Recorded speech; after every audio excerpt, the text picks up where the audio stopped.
Hey G fans, GojiFan1993 here, and welcome to another top list.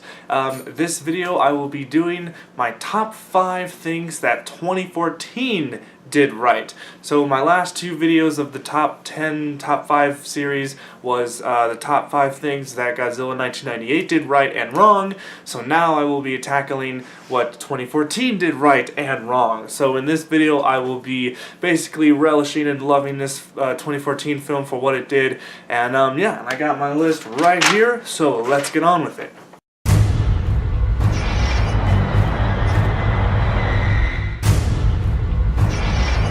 Alright, so number 5 is going to be the special effects.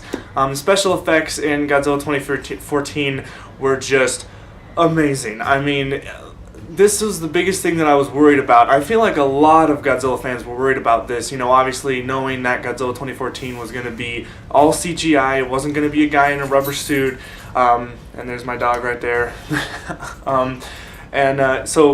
But they delivered on all accounts when it came to CGI. They made Godzilla move so realistically, they made him move perfectly, they made him move slowly, which gave the illusion that he was bigger than what he really was.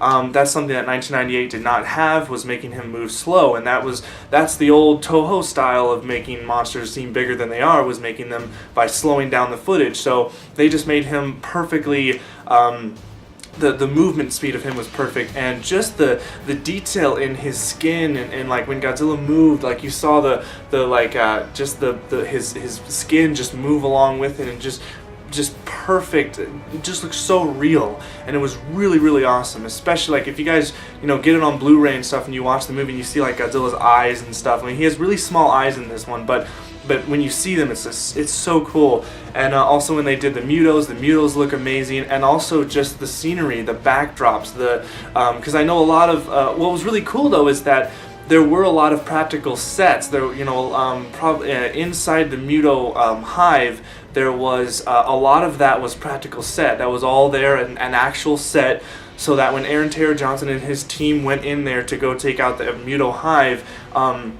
they could actually kind of imagine what was going on, rather than them just being in a complete blue screen, or like a blue room, like a blue screen everywhere or green screens everywhere. But then in the background, obviously, if you look at the behind the scenes, there are green screens behind them, but that just further enhances the background of the Muto hive, and they have a lot of shots like that. I mean, like even at the end when they're when Godzilla is waking up, and the morning after when he fights the Muto, and you see Shiro Honda, or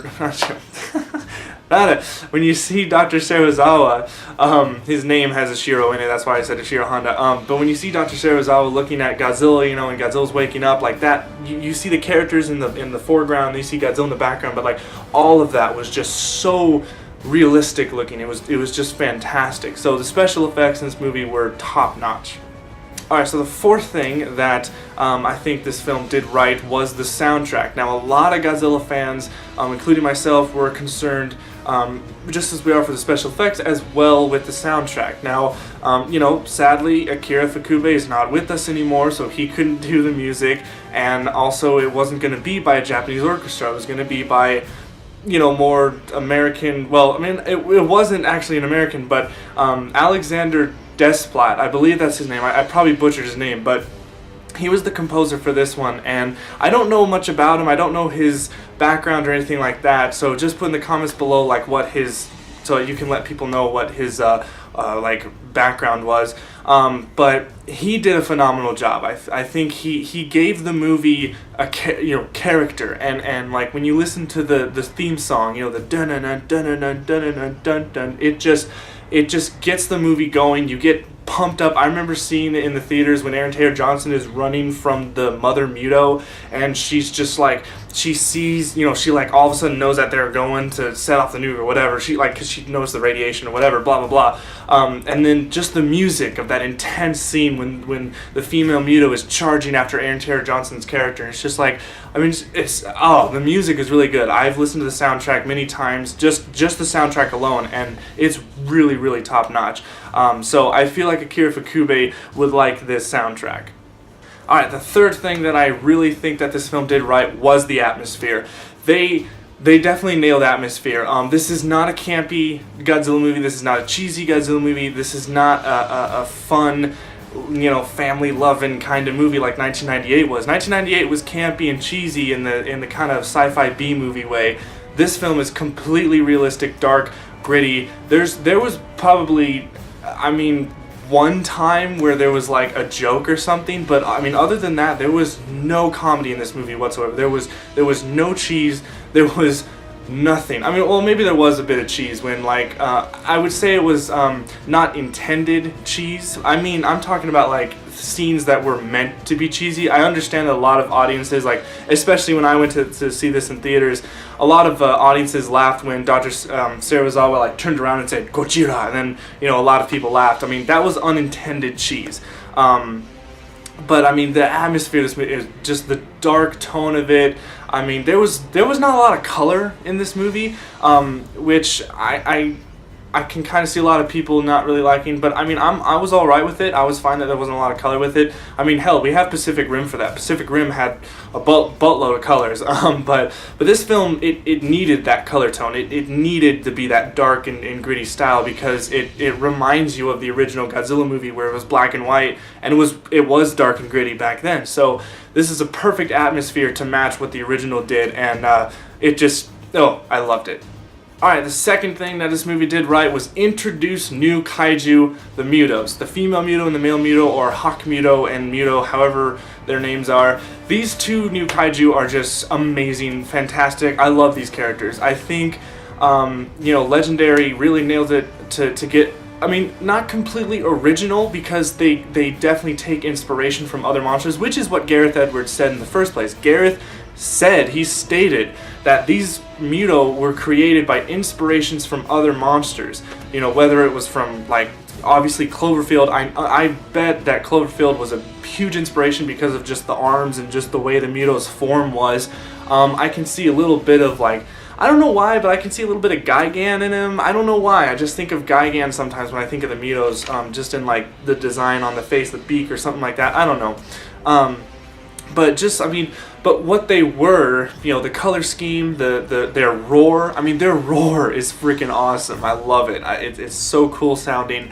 What the Mutos are is just a really, really cool creation. And it was really nice to see a new monster fight Godzilla rather than them using, older monsters and bringing them back. I think it's really good that if Godzilla has a new movie that is going to start a new series, he has to have a new enemy. The Heisei films started that with Biollante, the Millennium films did that with Orga, so I think it's good that the Legendary series started with Mutos, and hopefully Godzilla 2016 will start with an original monster as well. So the Mutos are definitely awesome in my book. Alright, and the number one thing, which I think everybody can agree on, even if you don't like the film, is that this is Godzilla.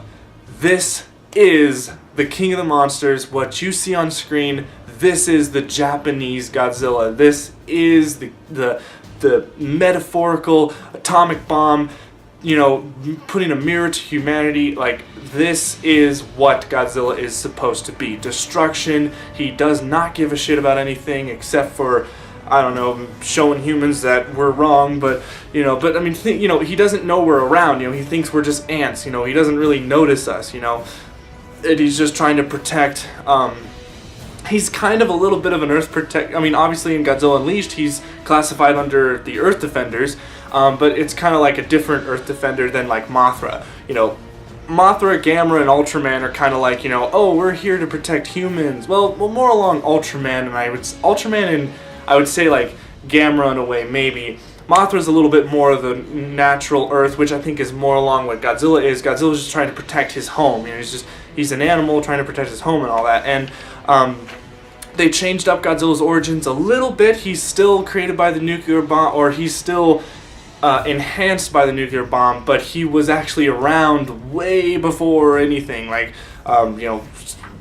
dinosaur times, and he was there and underground and then got woken up and stuff like that, rather than being completely created by the atomic bomb that he was in the original. And I'm glad that they kind of changed up his origin, because that's perfectly fine. You can do that. They changed his origin the right way, because they kept what kept the basic bottom line of what his origin was, but they changed it up a little bit to change the character. And like I always said, I feel like this Godzilla he's like a Jedi. He's bringing balance to nature, basically bringing balance to the Force, rather than just a straight up mutant created by the atomic bomb and who's just, you know, kind of angry and pissed off all the time.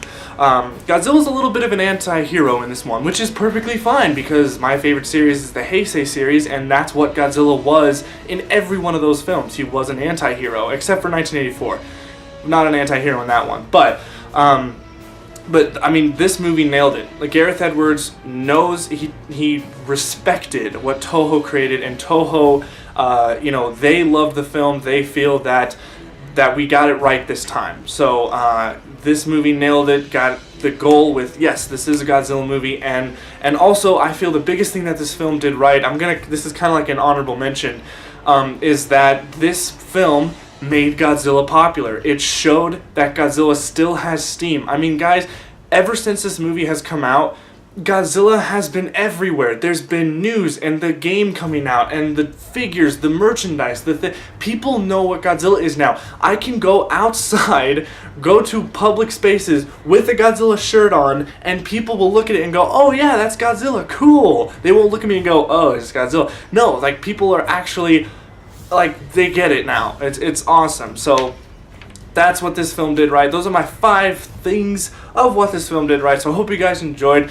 Post in the comments below what you think this film did right, and I will see you guys in the next top 5 video where I will completely destroy this film and say what it did wrong. So I'll see you guys in that next video, and as always, stay big, G fans.